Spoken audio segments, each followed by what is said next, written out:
ကျမမျက်လုံးတွေကမျက်ရည်တွေတလိမ့်လိမ့်ကျနေတယ်။ဘာလို့လဲဆိုတာတော့ကျမမသိဘူး။အိမ်ကြီးကတိတ်ဆိတ်လို့နေတယ်။အရင်တော့ကဆိုအဖေရဲ့အမေရဲ့ကျမရဲ့မောင်လေးရဲ့မြဲတမ်းစကားသံတွေရည်သံတွေနဲ့ဆူညံနေခဲ့တာ။အခုတော့အရာအလုံးတိတ်ဆိတ်လို့အဖေနဲ့အမေဘာလို့အတူမနေကြတော့တာလဲကျမတကယ်မသိဘူးသူတို့ရန်ဖြစ်တာကိုတော့ခဏခဏကြားခဲ့ရတယ်အမေကမျက်ရည်တွေအမြဲဝဲနေပြီးအဖေကတော့မျက်နှာကြီးတင်းလို့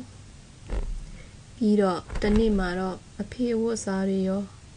အဖေပစ္စည်းတွေရောအားလုံးပျောက်သွားတယ်အမေကကျမတို့ကိုအဖေကခီးဝေးသွားတာလို့ပြောခဲ့ပေမဲ့ကျမမယုံခဲ့ဘူးအဲ့ဒီအချိန်တုန်းကအဖေမျက်လုံးတွေကကျမတို့ကိုကြည့်ပြီးအယမ်းဝမ်းနေနေတာကျမမှတ်မိနေတယ်နောက်တော့အမေလည်းအရင်လိုမဟုတ်တော့ဘူးအမြဲတမ်းအလုပ်တွေရှုံနေပြီးညဘက်ဆိုမျက်လုံးတွေလည်းနီးရဲလို့တခါတလေကျမတို့ကိုကြည့်ပြီးအမေတိုးတိုးလေးကျိန်းငိုနေတာကိုလည်းမြင်ခဲ့ရတယ်ပြီးတော့တနေ့မှအမေကဦးလေးတယောက်ကိုအိမ်ကိုခေါ်လာတယ်သူတို့နှစ်ယောက်ရီမောနေကြတာမြင်တော့ကျမဝမ်းနေသလိုခံစားရတယ်ဒီလိုနဲ့အဖေရောအမေရောနောက်အိမ်တော်လေးနဲ့အိမ်ရထူထောင်သွားကြတော့ကျမတို့မောင်နှမတွေကြားထဲမှာတော်တော်မျက်နှာငယ်ရတယ်အရင်ကဆိုကျမတို့မိသားစုဆိုပြီးတခုတည်းရှိတာအခုတော့အဖေအိမ်ဆိုတစ်မျိုးအမေအိမ်ဆိုတစ်မျိုးဖြစ်သွားတယ်ကျမတို့ကဘယ်ကိုသွားလို့ဘယ်မှာနေရမှန်းမသိတော့ဘူးတခါတလေအဖေစီသွားလိုက်ရင်သူ့မိန်းမအသစ်နဲ့သူ့ကလေးတွေကိုမြင်ရတယ်သူတို့တွေပျော်ရွှင်နေကြတာကိုမြင်တော့ကျမရင်ထဲမှာဆိုးနစ်လာတယ်အမေစီသွားလဲပြန်ရင်လည်းအတူတူပါပဲဦးလေးနဲ့သူ့ကလေးတွေပျော်နေကြတာမြင်ရတော့ကျမတို့မောင်နှမတွေဟာတတ်မဲ့ရုပ်တွေလိုအထီးကျန်နေခဲ့ရတယ်အခုကျမတို့အဖွားနဲ့နေတယ်အမေကသူ့အိမ်အောင်တင်းနဲ့အဆင်ပြေအောင်ကြိုးစားနေရလို့ကျမတို့ကိုအဖွားစီမှာထားခဲ့တာလို့ပြောတယ်အဖွားကတော့ကျမတို့ကိုအရန်ယူဆိုင်ပါတယ်ထမင်းဟင်းတွေလည်းကောင်းကောင်းချက်ကျွေးတယ်ပုံမြင်တွေလည်းပြောပြတယ်ဒါပေမဲ့အဖွားရဲ့မျက်လုံးတွေထဲမှာလည်းဝမ်းနဲ့ရိတ်တွေအမြဲတွေးနေရတယ်အဖွားလည်းစိတ်မကောင်းဖြစ်နေမှာပဲပေါ့အဖွားနဲ့နေရတာတတရှိပြီးပျော်ရွှင်ရပါတယ်ဒါပေမဲ့အဖေနဲ့အမေကိုလွမ်းတယ်သူတို့ရဲ့ရည်တံလေးတွေကိုလည်းလွမ်းတယ်သူတို့ရဲ့ပွေဖက်မှုကိုလည်းလွမ်းတယ်ညဘက်ဆိုအိတ်မပျော်ဘူးခေါင်းနဲ့မျက်နှာအပ်ပြီးတိတ်လေးငိုနေရတယ်ဘာလို့ဒီလိုတွေဖြစ်ရတာလဲဆိုတာကိုနားမလည်နိုင်ဘူးကျမတို့ဘာများမှားခဲ့လို့လဲ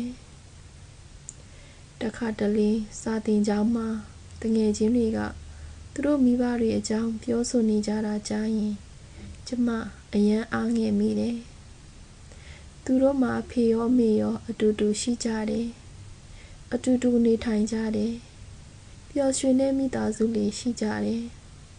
ကျမတို့မှာတော့ဘာမှမရှိတော့သလိုခံစားရတယ်မောင်လေးကတော့ကျမထပ်ပိုးပြီးတည်ငြိမ်ပုံရတယ်သူဘာတွေခံစားနေရလဲဆိုတာကိုတော့ကျမလည်းမသိပါဘူးသူလည်းအဖေနဲ့အမေကိုလွမ်းရှာမှာပဲတခါတလေသူတယောက်တည်းတိတ်လေးငေးမောနေတာကိုတွေ့ရတယ်မောင်လေးရဲ့မျက်လုံးတွေထဲမှာလည်းဝမ်းနည်းမှုတွေပြည့်နေတယ်ကျမတို့မောင်နှမနှစ်ယောက်အရင်လိုအတူတူရီမောဆော့ကစားတာတွေလည်းနေသွားတယ်တခါတလေတယောက်ကိုတယောက်ငေးကြည့်ပြီးဘာပြောရမှန်းမသိဖြစ်နေတတ်တယ်ကျမတို့နှစ်ယောက်စလုံးဟာ ဒီကဘာကြီးထဲမှာတယောက်တည်းကျန်နေတယ်လို့ခံစားနေရတယ်တခါတလေအိမ်မက်ထဲမှာအဖေနဲ့မေပြန်လာပြီးကျမတို့ကိုဖတ်ထားတာကိုအိမ်မက်ထဲပြောလိုက်တာအိမ်မက်ထဲမှာဒါပေမဲ့နိုးလာတော့အရာအလုံးဟာအရင်အတိုင်းပဲဆိုတာသိလိုက်ရတဲ့အခါမှာအယံဝမ်းနေမိတယ်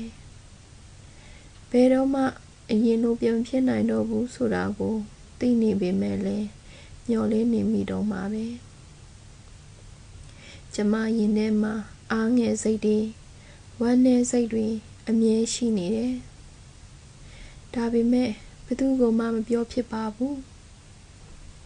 ပြောပြရင်လည်းဘယ်သူမှနားလည်မှာမဟုတ်ဘူးလို့ထင်တယ်ကျမတို့လိုကလေးတွေရဲ့ခံစားချက်ကိုဘယ်သူကဂရုစိုက်ပြီးမှလဲသမီးလေးဘာဖြစ်နေတာလဲအဖွားရဲ့အတန်ကြောင့်ကျမအတွေးတွေလန့်နိုးသွားတယ်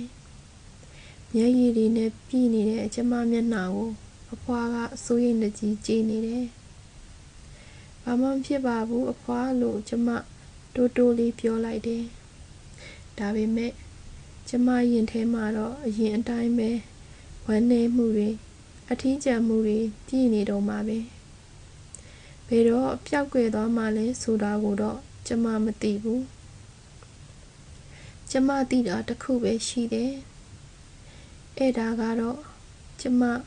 အဖေနဲ့အမေကိုအယမ်းလွမ်းနေတယ်ဆိုတာပါပဲအယမ်းလွမ်းနေပါတယ်